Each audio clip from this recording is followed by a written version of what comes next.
A Enterprise encontra um planeta idílico para uma merecida licença, mas coisas estranhas começam a acontecer. Em Shore Leave, episódio de Jornada nas Estrelas que vamos revisitar agora. Bom, Shore Leave é um episódio dos mais divertidos e mais atribulados de Star Trek, né? Uma história realmente muito original, muito criativa e muito divertida, que nasceu ali daquele pitch original do Gene Roddenberry lá de 1964, que ele listava na hora de propor a série, listava várias histórias e uma delas era basicamente Shore Leave, assim, contada em uma linha, né? Curiosamente, naquele pitch ela se chamava The Man Trap, que acabou virando outro episódio, e ela dizia respeito a um planeta que a tripulação visita e que tem estranhas visões começam a aparecer e sonhos se tornam realidade, etc e tal. Então com essa linha foi entregada para o Ted Sturgeon, e o Ted Sturgeon, Theodore Sturgeon, né, um grande escritor de ficção científica na época, realmente alguém super qualificado por seus romances, por seus contos, um sujeito realmente muito publicado e muito conhecido, foi atraído para Star Trek e o Gene passou esse conceito para ele desenvolver num episódio, e ele entusiasticamente trabalhou no episódio, estava muito afim de fazer Star Trek. Ele inclusive comentou com amigos, dizem que amigos perguntaram para ele: pô, mas por que eu ouvi dizer que você está fazendo Star Trek? Porque você não sabe que 90% do que se faz na televisão é lixo?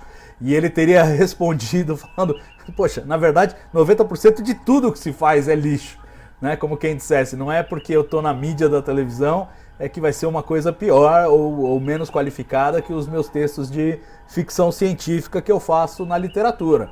E ele realmente acreditava que Star Trek era uma série adulta de ficção científica, um conceito interessante, e trabalhou com entusiasmo no episódio, embora, claro, sempre existissem barreiras entre o que se propõe a fazer e o que acaba acontecendo quando o cara tem que transpor de um meio literário, que ele está acostumado a um certo estilo, para o meio televisivo, que tem todas as suas regras próprias. E claro, isso gerou um pouquinho de atrito ali entre o Sturgeon e o Gene Roddenberry, mas nada que não pudesse ser resolvido. Ele estava realmente animado de escrever para a televisão e de escrever para Star Trek em particular.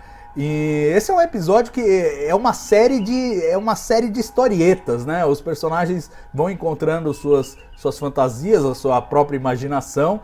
E um desafio da versão original do roteiro era criar um fio da meada, né? Era construir uma história com começo, meio e fim, que permeasse aí essas historietas e que focasse no protagonista da série, o Capitão Kirk, William Shatner.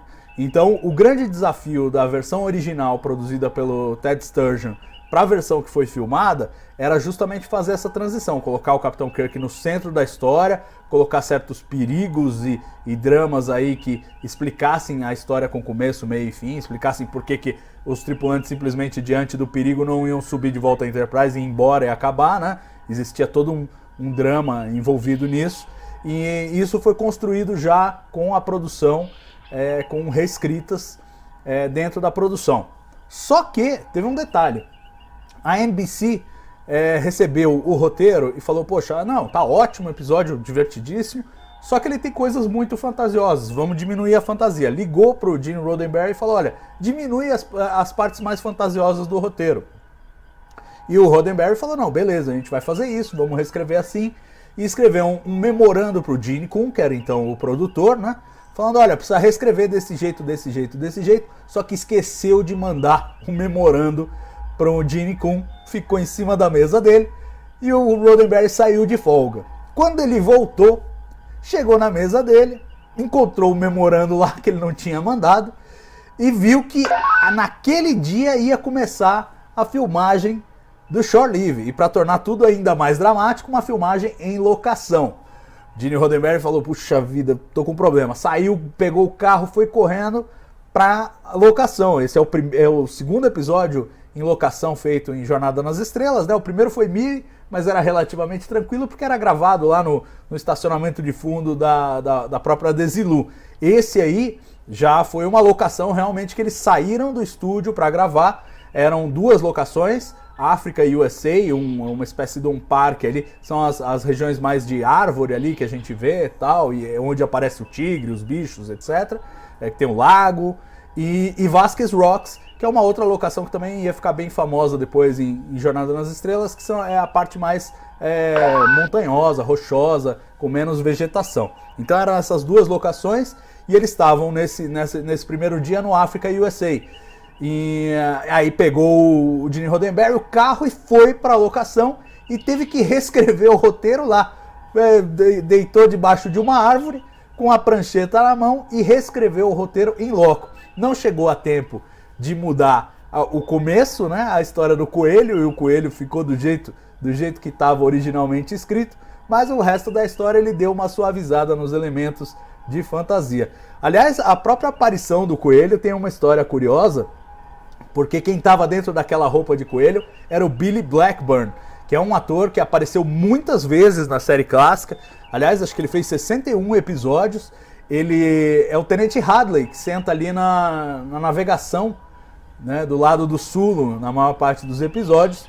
E ele, normalmente a função dele era assim, fazer stand-in. Stand-in é quando um ator fica no lugar ali do ator principal, para o pessoal de câmera, iluminação, resolver todo o setup, para o ator principal não ter que ficar ali, né? Então ele fazia esse papel de stand-in e pegava também outras buchas. Uma delas foi esse vestido, esse coelho, o que lhe deu um problemão, porque ele teve uma crise de claustrofobia. A roupa originalmente, o figurino bolado pelo Bill Tice, que era o figurinista da série, ele queria costurar a cabeça do coelho no traje, e os minutos foram passando e o Billy foi ficando nervoso lá dentro, até que ele não aguentou o drama e arrancou a cabeça do coelho. E felizmente não estragou, e aí falou: olha, eu só topo voltar para essa roupa aí se a gente fizer de algum outro jeito que eu possa tirar a cabeça a qualquer momento. E aí colaram a cabeça com velcro, e aí deu para ele fazer a cena. É ele que faz a cena do coelho. É uma das muitas histórias pitorescas que tem na produção desse episódio. Outra curiosidade foi o lance do tigre, né? O tigre tinha uma corrente que o prendia, obviamente, e tinha um treinador junto de animais, né, um adestrador de animais, e eles queriam filmar. Aí o Bill Shatner estava até animado, chegou a sugerir se o Capitão Kirk não tinha que enfrentar o tigre e tal, e não sei o que. Mas até o tigre se soltar. O tigre se soltou da corrente, e aí aquele drama todo até o adestrador chegar tal e prender o tigre de volta. Aí o Shatner perdeu essa ideia de querer enfrentar o tigre.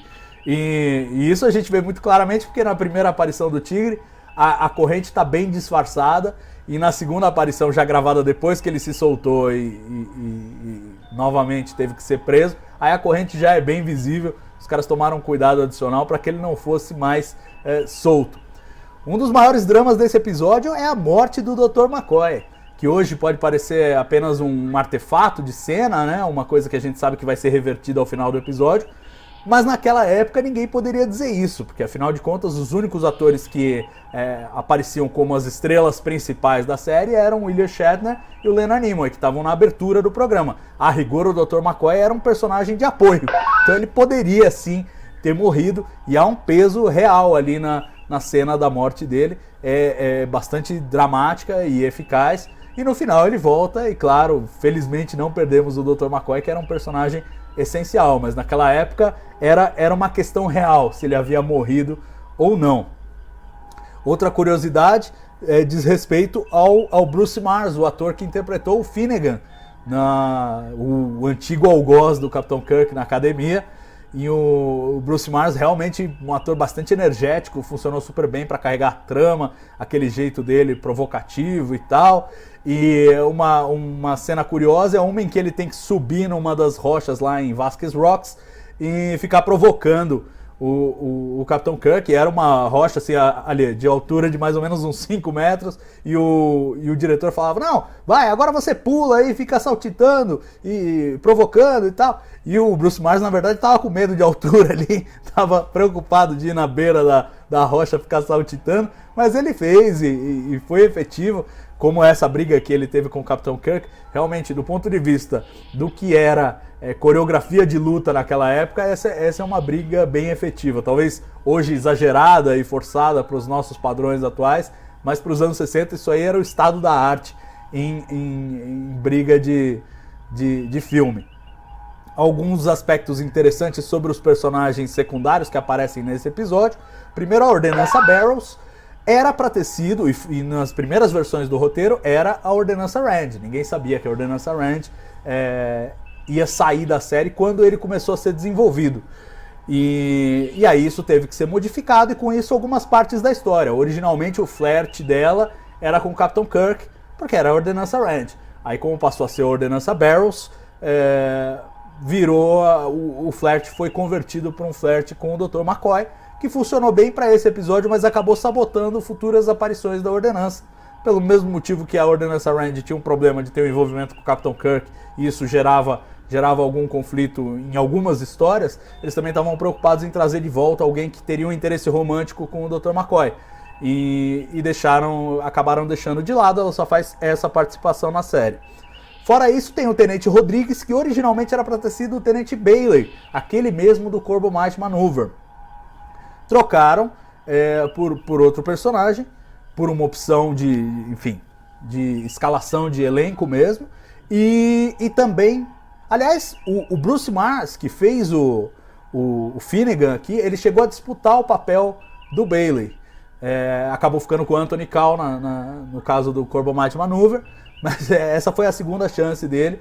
E a Angela Martini, que é chamada de Teller em algum momento desse episódio, todo mundo esqueceu que a Barbara Baldwin, que era mulher do Joe D'Agosta, que era o cara que trabalhava na escalação de roteiros de Star Trek, escalação de elenco, ela já tinha participado, né, no Balance of Terror, e já tinha feito a Angela Martini. Aí ela começou como Teller aí nesse episódio, ninguém lembrou, no roteiro era Mary Teller, no final virou Angela Martini Teller, e nos créditos finais ela é creditada só como Angela, para não criar confusão. É o mesmo personagem, mas foi uma lembrança de última hora. E a direção do episódio foi do Robert Sparrow, uma direção realmente efetiva, claro que atrasou com todo esse rolo de reescrever o roteiro no próprio ambiente de filmagem, e mandar de volta para o estúdio, para datilografar, para trazer de volta. É óbvio que atrasaram as filmagens, era para durar 6 dias, durou 7 dias, isso resultou em estouro de orçamento, etc. Mas é realmente uma direção bastante efetiva, cenas de ação, as corridas ali pelos campos e tal, e a câmera acompanhando. Robert Sparrow fez um grande trabalho, mas o elenco não gostou dele. Ele não deu tanta atenção ao elenco, e o elenco não gostou, e por essa razão ele não voltou à Jornada nas Estrelas, apesar do Bob Justman ter querido que ele voltasse. Como o elenco não topou, ele acabou ficando de fora, e esse foi o único episódio dele em Jornada nas Estrelas.